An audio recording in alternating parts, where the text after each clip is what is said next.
กลางป่างเลยทุกคนเอ้ยบรรยากาศยามแรงๆค่ำๆนี่แหละพี่น้องเอ้ยบ่เห็นหน้าเห็นแต่หน้าก็พออยู่เห็นแต่เสือผาดแจ้เห็นแต่แพร่ผาดหัวปานพ่อได้ดอกหนังน้ำพี่น้องเอ้ยสบายดีสบายดี FC บ่าวหลายพังไทยและพังลาวเด้อมื้อนี้บ่าวหลายก็เอาบรรยากาศสวยๆมาฝากพี่ฝากน้องตอนแรงๆแบบนี้เด้อทุกคนบรรยากาศในไร่ในนาภูผาป่าดงพงไผ่เอ้ยสดใสดีพี่น้องเอ้ยภูเขาบรรยากาศสดๆเลยมื้อนี้ป่าก็เป็นงูนอยู่ทุกคนเอ้ยมีเป็นงูนเป็นเหงาอยู่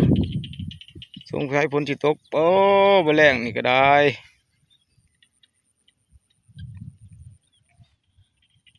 ให้หน้าปลาต้มก็น้ำในก็กว้างอยู่ทุกคนเอ้ยน้ำคลองเพิ่นเปลียงมาให้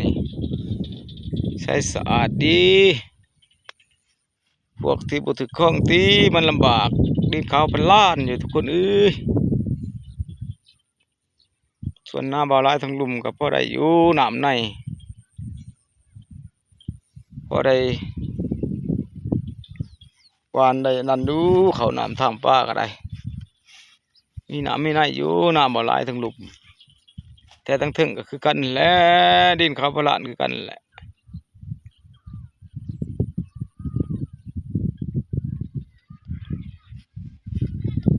สดสวยงดงามเลยบรรยากาศแรงๆนี่ก็ได้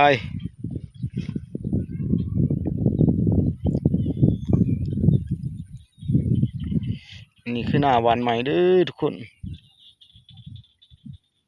เขาบ่ทันแตกทั้งหยังดอกหลังหวานจักมือ1 2 มื้ออันนี้คือหวานประมาณอาทิตย์หนึ่งทุกคนเอ้ยนี่บ่าวหลายกำลังคั่งน้ำแล้วหวานประมาณอาทิตย์หนึ่งอาทิตย์ปลายเลย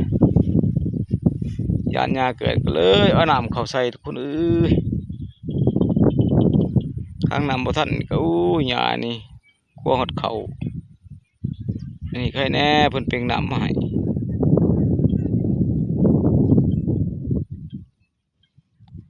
สิเซาให้เซาหน้าทุกคนเอ้ยอยู่แต่ให้แต่หน้านี่แหละบ่มีหยังจะเอาผักมาตอนญาติพี่น้อง FC บ่าวหลายทุกคนมันนี่มีแต่บรรยากาศในไร่ในนานี่แหละ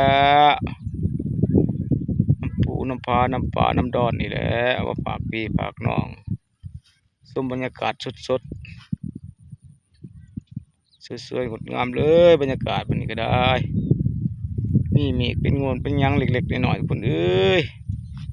ผู้ฟ้าก็เลี้ยนหอบขอบเลย